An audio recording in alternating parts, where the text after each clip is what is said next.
дуруди бепоён. Ман ҳуқуқшинос Ширин Ибронова бо шумо ҳастам. имрӯз як навигарӣ ва мавзӯи муҳимро барои муҳоҷирони дар Русия буда ба забони узбекӣ ва тоҷикӣ матраҳ мекунам.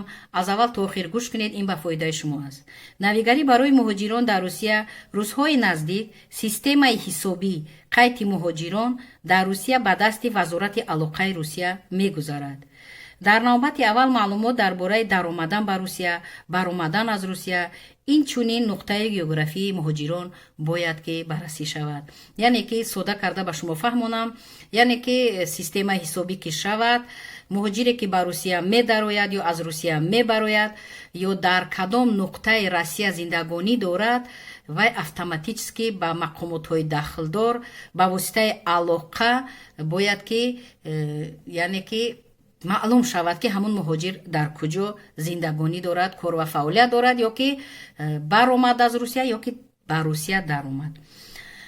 ғайр ин ҳаминро ба шумо фаҳмонданиям ки сарвазири Русия Алексей Аверчук 28 июл ба 4 вазорати Русия супориш дод: ба МВД, Минтруд, Минкомсвяз ва МИД, яъне ки ба Вазорати меҳнати Русия, ба Вазорати корҳои дохилии Русия, ба Вазорати хориҷии Русия ва ба Вазорати алоқаи Русия. ин сарвазир супориш дод ки ҳамин 4 вазорат гурӯҳҳое таъсис диҳанд ва дар натиҷаи ҳамин гурӯҳҳо бояд ки корҳо сар шаванд, ҳамин соли 2020 то 2022 ба анҷом дода шаванд.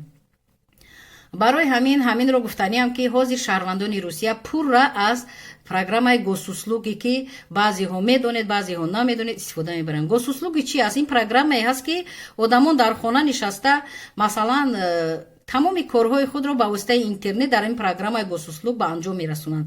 масалан метавонанд аз банк пул гиранд, метавонанд аризаҳо супоранд, метавонанд штрафи ҷаримаи ягон ба онҳо шудааст онро супоранд, метавонанд пули пардохти газу свету дигару супоранд, метавонанд ариза барои мактаби фарзандон супоранд, барои боғчаи фарзандон. хулас ҳамаи ҳамин оператсияҳо ба воситаи госуслуг барои шаҳрвандони Русия аст. ва ин мавзӯъро низ пешкаш карданд ки дар оянда бояд ба муҳоҷирон дар Русия программаи госуслуг дода шавад.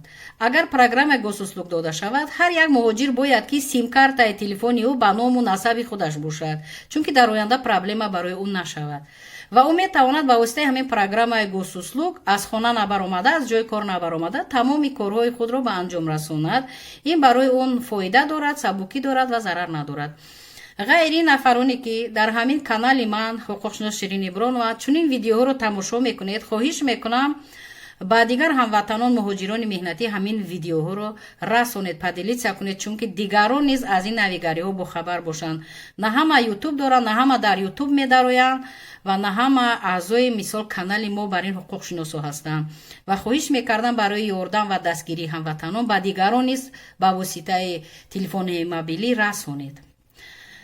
дар амони худованд бошед. дар канали Ширин Ибронова саволҳо бошад, марҳамат дар комментариҳо нависед, ба саволҳои худ ҷавоб мегиред ва ман ба забони узбекӣ барои дӯстони узбекӣ ки хоҳиш мекунанд, зиёд хоҳиш мекунам ки ба забони узбекӣ ҳам баромад кунам. ҳурматли ӯзбек дӯстлар, бу янгилик фақат муҳоҷирлар учун. Кум муҳоҷир Россияда яшаябту ӯшаларга дахлӣ бор. Шуно айтиб бераман ки бош вазир Россия Алексей Аверчук 28 июлда турта вазоратга вазифа берди. Qaysi vazoratlarga?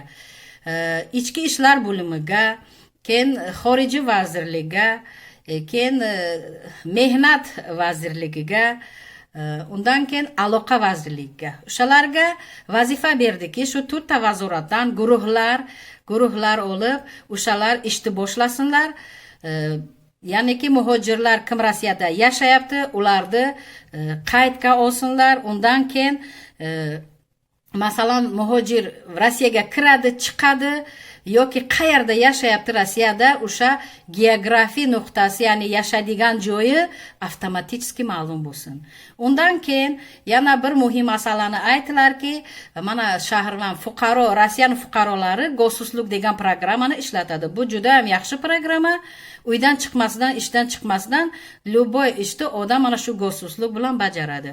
Undan keyin shu masalani qo'ydilarki, muhojirlar uchun ham kelajakda gosusluk programmasini bersinlar.